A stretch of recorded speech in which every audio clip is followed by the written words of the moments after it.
എല്ലാവർക്കും എൻ്റെ വിനീതമായ നമസ്കാരം. എൻ്റെ പേര് ഷാജിമോൻ ഒളശ. ഇന്ന് ഞാൻ അവതരിപ്പിക്കുന്ന കഥയുടെ പേര് വേനൽ മഴ. മഴ പെയ്തു തോർന്ന സന്ധ്യയിൽ കൈനിറയെ സാധനങ്ങളുമായി അയാൾ വേഗം വീട്ടിലേക്ക് നടന്നടുത്തുകൊണ്ടിരുന്നു. മുൻപൊരിക്കൽ പോലും ചെയ്യാതിരുന്നതിലുള്ള പരിചയക്കുറവ് അയാൾക്ക് നന്നായി അനുഭവപ്പെടുന്നുണ്ടായിരുന്നു. നാട്ടിലെല്ലാവരും തന്നെ ജെയ്സൺ എന്ന ചെറുപ്പക്കാരനെ വെറുപ്പോടും ഭയത്തോടും കൂടിയാണ് നോക്കിയിരുന്നത്. സുന്ദരനും ആരോഗ്യ ദൃഢഗാത്രനുമായ അയാളുടെ പ്രായം 35 കഴിഞ്ഞു. അച്ഛൻ മരിക്കുമ്പോൾ ജെയ്സന് 5 വയസ്സ് പ്രായം മാത്രം. പിന്നെ അമ്മ ഏലിയാമ്മയുടെ ലോകം മുഴുവൻ അവൻ മാത്രമായിരുന്നു. തുണിക്കടയിൽ നിന്ന് കിട്ടുന്ന ശമ്പളത്തിൻ്റെ ഭൂരിഭാഗവും മകന് വേണ്ടി വിനിയോഗിച്ചു. അപ്പനില്ലാത്ത എൻ്റെ മോന് ഒന്നിനും ഒരു കുറവുണ്ടാവരുത് എന്ന ഒരുതരം വാശിയായിരുന്നു അവർക്ക്. ഓരോ നാളുകൾ കൊഴിഞ്ഞു വീഴുമ്പോഴും മകനെ സ്നേഹം കൊണ്ട് മൂടിപ്പൊതിഞ്ഞ് മാറോട് ചേർത്ത് പിടിച്ചുകൊണ്ടിരുന്നു. ഓരോ വളർച്ചയിലും തൻ്റെ പിടിയിൽ ഒതുങ്ങാതിരുന്നത് ആ അമ്മ അറിഞ്ഞിരുന്നതേയില്ല. ചെറുപ്പത്തിൽ വിധവയായ ഏലിയാമ്മയുടെ യൗവനകാലം പോലും മകനു വേണ്ടി മാത്രം കാഴ്ചവെച്ചു.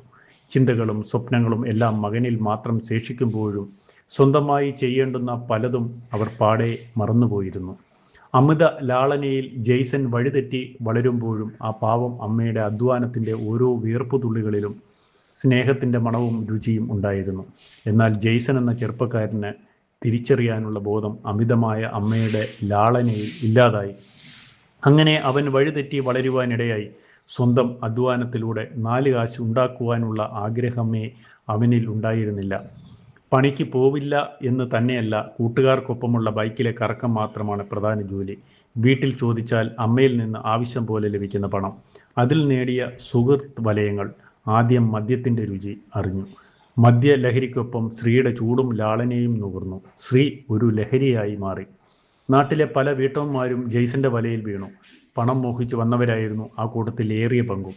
ഏലിയാമ്മയുടെ അപ്പനില്ലാത്ത പുന്നാരമോൻ നശിച്ചുപോയി എന്ന് നാട്ടുകാർ അടക്കം പറയുന്നത് കാതുകളിൽ എത്തിയിട്ടും ഏലിയാമ്മയ്ക്കെന്നും ജെയ്സൺ പുന്നാരമോൻ മാത്രമായിരുന്നു. മകൻ രാത്രിയിൽ എത്ര വൈകി വന്നാലും പാവം ഏലിയാമ്മ ഭക്ഷണം ചൂടാക്കി കാത്തിരിക്കുമായിരുന്നു. മകനെ ഇഷ്ടപ്പെട്ടതേ ആ അമ്മ ഉണ്ടാക്കാറുള്ളൂ. ഏലിയാമ്മയുടെ ഓരോ ഇഷ്ടങ്ങളും മോൻ്റെ ഇഷ്ടങ്ങൾക്ക് മുമ്പിൽ ഇല്ലാതാവുന്നതും അവർ അറിഞ്ഞിരുന്നില്ല. പ്രായത്തിൻ്റെ കടന്നുകയറ്റത്തിനിടയിലും വിധവയുടെ പരിഗണനയിൽ ഏലിയാമ്മ ഇന്നും ജോലി തുടരുന്നു. അങ്ങനെയിരിക്കെ ഒരു ദിവസം ഏലിയാമ്മ ജോലി സ്ഥലത്ത് വെച്ച് കുഴഞ്ഞു വീണു. ആശുപത്രിയിൽ കിടക്കുമ്പോഴാണ് ജെയ്സൺ ആദ്യമായി അമ്മയെ അടിമുടി ശ്രദ്ധിച്ചത്. എല്ലും തോലുമായ ശരീരം, നരച്ചു തുടങ്ങിയ മുടിയിഴകൾ, കയ്യിലെ ഞരമ്പുകൾ മുഴുവൻ മാംസം കുറഞ്ഞ ഭാഗത്തു നിന്നും പുറത്തേക്ക് തെളിഞ്ഞു നിൽക്കുന്നു. തനിക്ക് വേണ്ടി ഉരുകിത്തീരുന്ന ഒരു മെഴുകുതിരി മാത്രം. പാവം അമ്മ. അമ്മയുടെ ജീവിതം മുഴുവനും എനിക്ക് വേണ്ടി മാത്രം ഹോമിച്ചു. അവൻ കട്ടിലിലിരുന്ന് അമ്മയുടെ സൂക്ഷിച്ച കൈകളും വിരലുകളും തടവിക്കൊണ്ടിരുന്നു. മോനെ, അമ്മ പോയാൽ നീ ഒറ്റയ്ക്കാവൂ. മോനെ, നീ നന്നായി ജീവിക്കണം. ഉള്ളിലെ നൊമ്പരങ്ങളിൽ രൂപപ്പെട്ട വാക്കുകളെ നേരിയ കിതപ്പിനിടയിലും അവർ ജെയ്സന്റെ മുൻപിൽ പൂർണ്ണമാക്കി. ആ രാത്രിയിൽ അവന് ഉറങ്ങാൻ കഴിഞ്ഞിരുന്നില്ല. ആദ്യമായി കുറ്റബോധം എന്നൊരു ഫീലിങ്സ് അവൻ്റെ നെഞ്ചിൽ ആളിപ്പടർന്നു. അമ്മയുടെ വിയർപ്പിൻ്റെ ഗന്ധവും കണ്ണീരിൻ്റെ രുചിയും അവൻ അറിഞ്ഞു കഴിഞ്ഞു. ആശുപത്രി കിടക്കയിലിരുന്ന് നേരം വെളുപ്പിച്ച അവൻ്റെ മിഴികൾ തോർന്നതും ഉദിച്ചുയരുന്ന സൂര്യൻ്റെ വരവോടുകൂടി മാത്രമായിരുന്നു. ആശുപത്രിയിൽ നിന്ന് അമ്മയുമായി വീട്ടിൽ എത്തിയത് മുതൽ ജെയ്സണിൽ ആകെ ഒരു മാറ്റം. കൂട്ടുകാരെയെല്ലാം ഒഴിവാക്കിയ അവൻ അമ്മ ജോലി ചെയ്ത തുണിക്കടയിലെ വാഹനത്തിൻ്റെ ഡ്രൈവർ ജോലി സമ്പാദിച്ചു. അമ്മയുടെ കഷ്ടപ്പാടിൻ്റെ കഥകൾ അറിവുള്ള മുതലാളിയുടെ മാനുഷിക പരിഗണനയിലും അമ്മയോടുള്ള സഹതാപത്തിലും ലഭിച്ച ജോലി. അന്നു മുതൽ മദ്യം പാടെ ഉപേക്ഷിച്ചു. അമ്മയ്ക്ക് സമയാസമയങ്ങളിൽ മരുന്നും ആഹാരവും കൃത്യമായി ജെയ്സൺ പാകം ചെയ്തു കൊടുത്തു. പള്ളിയിൽ പോയി കുമ്പസാര കൂട്ടിലിരുന്ന് മനസ്സ് ശുദ്ധമാക്കി. നാട്ടുകാർ ആരും തന്നെ ആദ്യം വിശ്വസിച്ചതേയില്ല. ഇതൊക്കെ എത്ര നാൾ എന്ന് പരിഹസിച്ചവരായിരുന്നു ഏറിയ പങ്കും. പക്ഷേ ജെയ്സൺ മാറിയതേയില്ല. ഉറച്ച തീരുമാനവുമായി മുന്നോട്ട് നീങ്ങി. 2 വർഷത്തോളവും അവൻ നന്നായി അധ്വാനിച്ചു. സാമ്പത്തിക സ്ഥിതി മെച്ചപ്പെടുത്തുന്ന നിക്ഷേപങ്ങളിൽ പങ്കാളിയായി.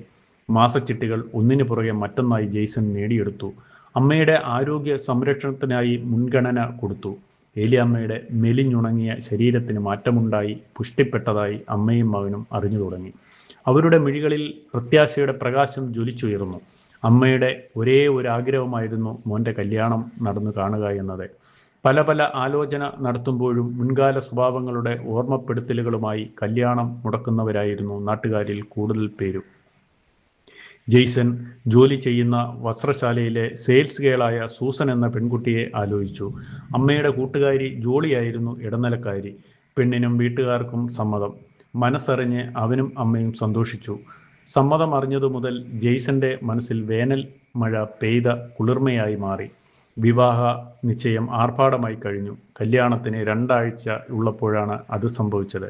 പണ്ട് ജെയ്സനുമായി ബന്ധമുണ്ടായിരുന്ന ലിസി എന്ന സ്ത്രീയുടെ ഭർത്താവ് സൂസന്റെ നാട്ടിൽ ചെന്ന് പൊട്ടിത്തെറിച്ചത്. അയാൾ സൂസന്റെ വീട്ടിൽ ചെന്ന് കഥകളുടെ ചുരുൾ നിവർത്തി. അവൻ നല്ലവനല്ല, വെറും വൃത്തികെട്ടവനാ, എൻ്റെ കുടുംബം തകർത്ത ദുഷ്ടനാ. ജെയ്സന്റെ കഥകൾ കേട്ട സൂസന്റെ അച്ഛൻ വിവാഹത്തിൽ നിന്ന് പിന്മാറി. വിവാഹം മാറിയ വിവരം നാട്ടിൽ പാട്ടായി. ചിലർ ആഘോഷമായി കൈമാറിക്കൊണ്ടിരുന്നു. ഏലിയാമ്മയുടെ നെഞ്ചുകൾ പിളർന്ന പോലെ വേദനിച്ചു. ജെയ്സൺ ഒന്നാകെ തകർന്നുപോയി. വീണ്ടും തൻ്റെ പഴയ സ്ഥിതിയിലേക്ക് പോകുവാൻ മനസ്സ് വെമ്പൽ കൊണ്ടു. അന്ന് രാത്രിയിൽ നിരാശ കലർന്ന ജെയ്സൺ മദ്യക്കുപ്പിയുമായി വീടിൻ്റെ ഉമ്മറത്ത് മനസ്സിൻ്റെ വേദനയെ ശമിപ്പിക്കുവാൻ എന്ന വണ്ണം ഇരിക്കുമ്പോൾ ഏലിയാമ്മ ദുഃഖം ഉള്ളിലൊതുക്കി അടുത്തു വന്നു. അവർ ഒന്നും ഉരിയാടിയതേയില്ല. മകൻ്റെ കയ്യിൽ നിന്ന് കുപ്പി പിടിച്ചു വാങ്ങി. എന്നിട്ട് അവൻ്റെ നെറ്റിയിൽ സ്നേഹോഷ്മളമായ ഒരു മുത്തം കൊടുത്തു. കുഴിഞ്ഞ മിഴികളിൽ നിന്ന് ഉതിർന്നു വീണ നീർക്കണങ്ങൾ അവൻ്റെ ചുണ്ടുകളിലൂടെ ഒലിച്ചിറങ്ങി. അമ്മയുടെ കണ്ണീരിൻ്റെ ഉപ്പുരസം അവൻ രുചിച്ചിറക്കി. എൻ്റെ മോൻ തോറ്റിട്ടില്ല, തോൽക്കുവാൻ ഞാൻ സമ്മതിക്കില്ല. അമ്മയും മകനും ആലിംഗനബദ്ധരായി നിമിഷങ്ങളോളവും നിന്നു.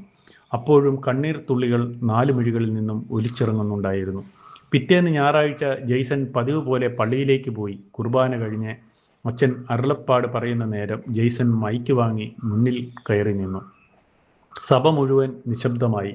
എൻ്റെ പേര് ജെയ്സൺ. നിങ്ങളൊക്കെ പറയുന്നത് ശരിയാണ്. ഞാൻ മോശമായിരുന്നു. ഒരുപാട് തെറ്റുകൾ ചെയ്തിട്ടുണ്ട്. പലരുടെയും കണ്ണീരിന് കാരണവുമായിട്ടുണ്ട്. ഞാൻ ചെയ്തത് തെറ്റാണ്. അതിന് ഞാൻ ദൈവത്തോടും നിങ്ങളോടും മാപ്പ് ചോദിക്കുന്നു. അവൻ്റെ ശബ്ദമിടറി. പക്ഷേ എൻ്റെ അമ്മയ്ക്ക് വേണ്ടി ഞാൻ മാറി. പഴയ ജെയ്സൺ മരിച്ചു കഴിഞ്ഞു. ഇനി ആ പഴയ ജെയ്സൺ ഭൂമിയിലില്ല. നിങ്ങൾക്ക് വിശ്വാസമില്ലെങ്കിൽ വേണ്ട, പക്ഷേ ഞാൻ ഇനി തെറ്റ് ചെയ്യില്ല. ഇത് എൻ്റെ വാക്കാണ്. നിശബ്ദമായ സഭയിൽ നിന്ന് ആരുടെയും ശബ്ദം ഉയർന്നില്ല. ലിസിയുടെ ഭർത്താവ് തലതാഴ്ത്തി ഇറങ്ങിപ്പോയി. പള്ളിയിൽ ഞായറാഴ്ച ജെയ്സൺ നടത്തിയ പ്രകടനം നാട്ടിൽ പാട്ടായി. കാട്ടുതീ പോലെ പടർന്നു. സൂസന്റെ നാട്ടിലും വസ്ത്രശാലയിലും എത്തി. ഒരാഴ്ച കഴിഞ്ഞു. ഒരു സന്ധ്യയ്ക്ക് സൂസന്റെ അച്ഛനും അമ്മയും ജെയ്സന്റെ വീട്ടിൽ വന്നു. മോനെ, അന്ന് സഭയിൽ നീ പറഞ്ഞത് ഞാൻ അറിഞ്ഞു. തെറ്റ് ചെയ്തിട്ട് അത് ഏറ്റുപറയാൻ ഒരാണിനെ കഴിയൂ. എൻ്റെ മോൾ സുരക്ഷിതയായിരിക്കും എന്ന് ഇപ്പോൾ എനിക്ക് ഉറപ്പുണ്ട്. അയാൾ ജെയ്സനെ മാറോട് ചേർത്ത് പിടിച്ചു. അന്താളിപ്പ് ബാധിച്ച കൊച്ചുകുട്ടിയെപ്പോലെ ജെയ്സൺ അച്ഛൻ്റെ മാറോട് ചേർന്നു നിന്നു. ജെയ്സന്റെ നിഷ്കളങ്കത നിറഞ്ഞ നോട്ടം അമ്മയിൽ പതിച്ചു. ഏലിയാമ്മയുടെ കണ്ണ് നിറഞ്ഞൊഴുകുന്നുണ്ടായിരുന്നു. സങ്കട കണ്ണീരായിരുന്നില്ല അത്. 2 വർഷമായി അവർ കാത്തിരുന്ന സന്തോഷത്തിൻ്റെ കണ്ണീർ കണങ്ങൾ മാത്രമായിരുന്നു. എവിടെയോ ഉരുണ്ടുകൂടിയ കാർമേഘങ്ങൾക്ക് അന്ത്യോപചാരം അർപ്പിക്കും വണ്ണം പുറത്ത് മഴ പെയ്തുകൊണ്ടേയിരുന്നു. അപ്പോഴും ജെയ്സന്റെ ഉള്ളിൽ വെയിൽ തെളിഞ്ഞു തുടങ്ങിയിരുന്നു. ഇതോടുകൂടി കഥ ഇവിടെ അവസാനിക്കുന്നു.